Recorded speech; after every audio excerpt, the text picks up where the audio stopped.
Yo, this is Rap the News. I hope everybody is feeling fine. Okay, I had a couple of dreams that I like to share with you all. And these dreams are two different types of things. Like the first dream that I had, and I don't know which one I want to say first, maybe I should do it in the order. First dream I had was basically we were in apartments in the city, and I don't live in the city, you know. And basically, it seemed like we were moving, but it's a funny thing. We were moving, but all our furniture, like the majority of our furniture, was still left in the house. We're only taking a couple of items, and then it seemed like I was taking those items downstairs because we lived on the second floor, and you know, someplace that I would never live. Anyway, as I went outside, there were cops just policing they were just hanging around out in the city. You know, it was cops on like every corner and stuff like that. It's like they were just, I don't know, it's like they were hanging out. You know, leisurely talking to the people and everything else, and they was just like hanging out. It was like weird. And I could see like about 3 or 4 cops. You know, and then it was a whole lot of people, like youngsters, going up and down the street. They were hanging around too. And you know, I was thinking, well, you know, these cops are here. I guess everything is like copacetic. And so I don't know exactly where I was going and what I had in my hand or anything like that. Seemed like I was, you know, trying to move some little items. So I'm going back to the apartment to get something else, and I see this guy, and it was like a group of, you know, young, kind of like thuggish group. And the biggest guy that was in the group, I saw him clenching his fist like he was gonna come hit me. You know, from a distance. He was about maybe 25 feet away, and I saw him clench his fist, and he started coming to me.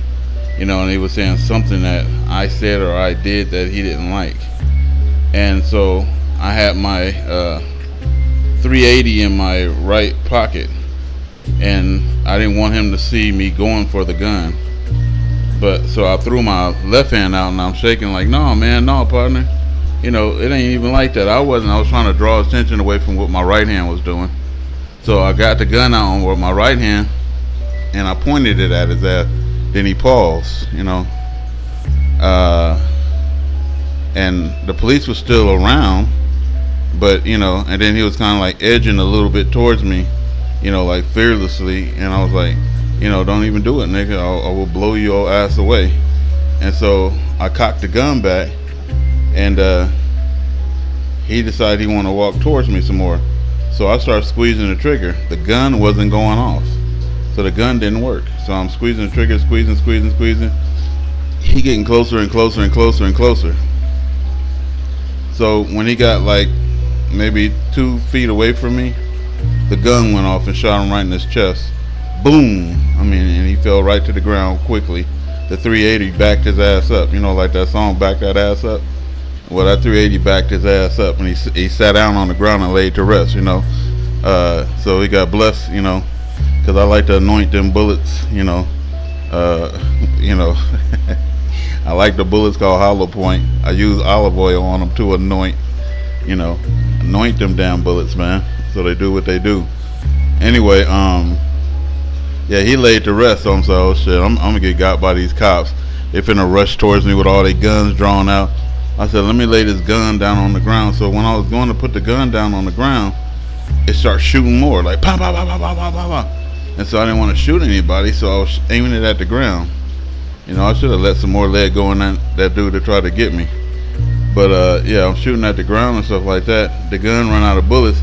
Then I set it down on the ground, and I'm looking. I'm like, where the hell is the cops? They should be coming and rushing me, you know, with all of their crap. I'm going to jail.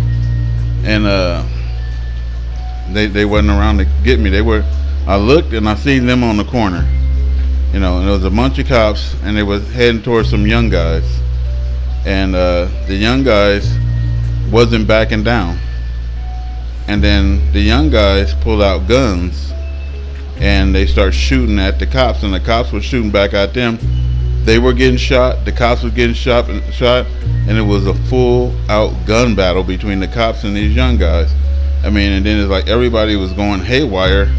I'm like, what the hell is going on and stuff? And I'm still edgy, like, should I just get they're gonna come get me? I was just so, like afraid or something. Not afraid, but just knowing this for sure that they were gonna come get me.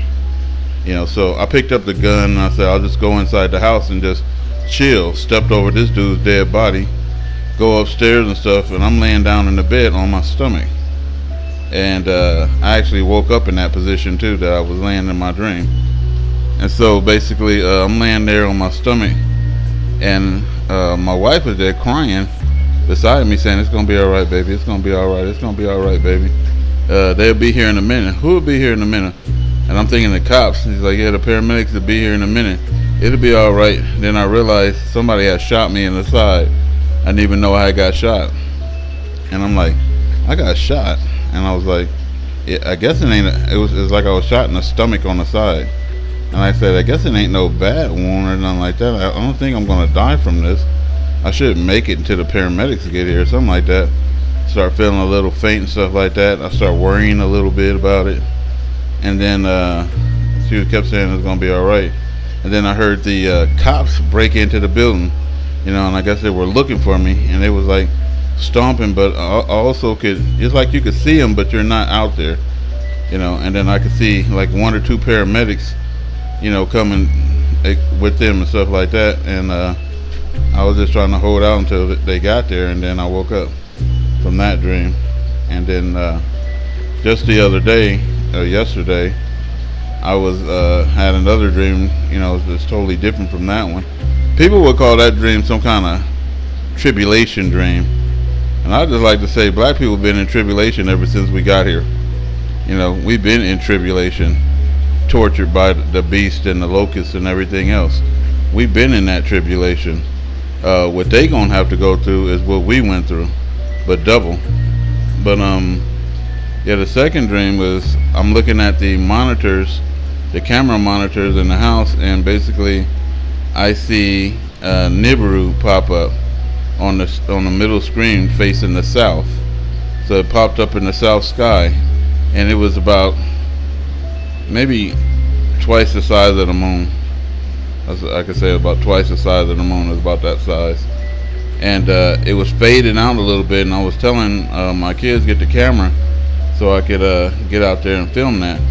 And they scrambling to get the camera, and I'm like, let me go outside and take a look. I'm like, bring it outside. And I'm taking a look, and it was like burgundy, like a dark bloody burgundy color in the sky, and it was facing the south and stuff like that. Then I woke up and I was like, okay, these dreams mean that we're right here, and we only got a little bit of time. We only got a little bit of time, people.